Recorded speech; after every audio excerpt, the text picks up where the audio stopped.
Kani sa buta guys, mo ni gitambal na ako sa kuntiyo katong napaakan siya og iro. Kanirang tambala. Kadiyo tra kayo, ayo dayon. So, namay natunok direk lansang guys. Pwede ra gyapon ni siya. Unsa lansang nga jar? Kuan kay jar? Kanang taya kayo? Taya kayo? Man kayo.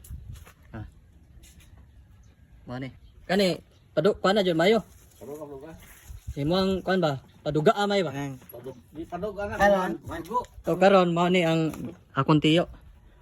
Ang gitambal nako sa iyang pinakan sa iro tanawa. Karon. Ibawag tila. Wala napapas na mo. Mao ning iyang samad ako kayo. Abot dire. Uman napa jud dire. Kani dako kani samara.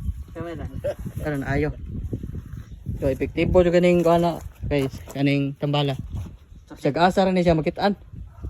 Ang pangalan Sa mga dukdukon. Dugdokon nimo pa dugaon man niya ikuan nimo. Kundi lagi. Ya pwede ra pud ni siya kanang tambal gaon, kanang nakisakit sa kidney o kuan, kanang sa unsa. Subiri na. Kanang tambal ni siya sa bughat pod. Subiri na. Okay.